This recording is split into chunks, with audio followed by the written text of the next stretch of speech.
Le dialogue de sainte Catherine de Sienne, la providence de la miséricorde, chapitre 7. Comment la providence divine nous ménage des tribulations pour notre salut, du malheur de ceux qui mettent leur confiance en eux-mêmes et de l'excellence de ceux qui espèrent dans la providence. Tu vois donc que, par ma providence, j'ai réparé la ruine de l'homme, cet autre monde.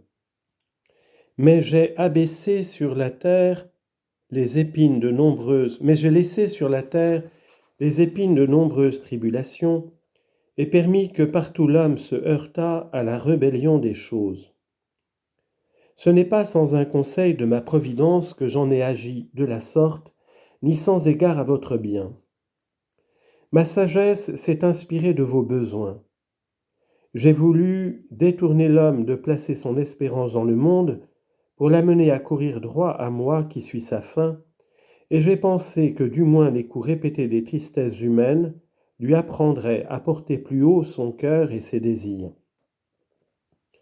Cependant, telle est son ignorance de cette vérité, si grand est son attrait pour les délices du monde, que malgré toutes les épines, toutes les souffrances qu'il y trouve, il ne paraît pas vouloir s'en détacher, ni se soucier de rentrer dans sa patrie. Que serait donc ma fille ? Que serait-ce donc, ma fille, tu le peux comprendre, s'il trouvait en ce monde tout à souhait, dans une joie tranquille, jamais traversée d'aucune peine ? Voilà pourquoi ma providence a permis que le monde produisit en abondance les tribulations. Par elles, j'éprouve la vertu de mes serviteurs, et dans les peines qu'ils souffrent, dans la force avec laquelle ils les endurent, dans la violence qu'ils se font à eux-mêmes, je trouve un titre à la récompense. Ainsi ma providence a tout ordonné, tout disposé, avec une sagesse parfaite. J'ai donné beaucoup à l'homme parce que je suis riche et que je le pouvais faire. Et je le puis toujours car ma richesse est infinie. Tout a été fait par moi, et sans moi rien ne peut être. Et donc l'homme veut-il la beauté ? Je suis la beauté. Veut-il la bonté ?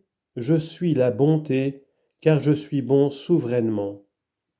Je suis la sagesse, je suis doux, je suis juste, je suis miséricordieux. Je suis généreux et non pas avare. Je suis celui qui donne à qui lui demande. J'ouvre à celui qui frappe vraiment. Je réponds à qui m'appelle. Je ne suis pas ingrat. Je reconnais mes serviteurs et j'aime à récompenser ceux qui se dépensent pour moi, pour l'honneur et la gloire de mon nom. Je suis joyeux.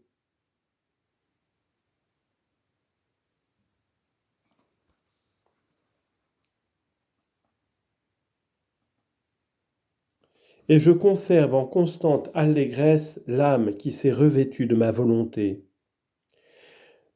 Je suis cette grande providence qui jamais ne fait défaut à mes serviteurs qui espèrent en elle, soit pour leur âme, soit pour leur corps.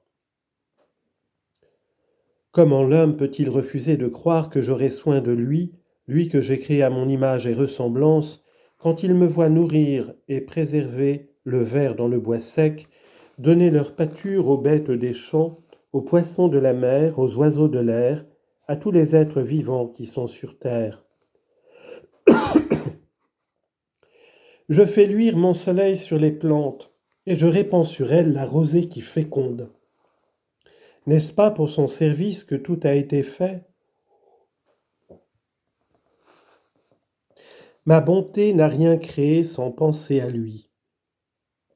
De quelque côté qu'il se tourne, au spirituel comme au temporel, il ne trouve rien d'autre que l'abîme de feu de ma charité.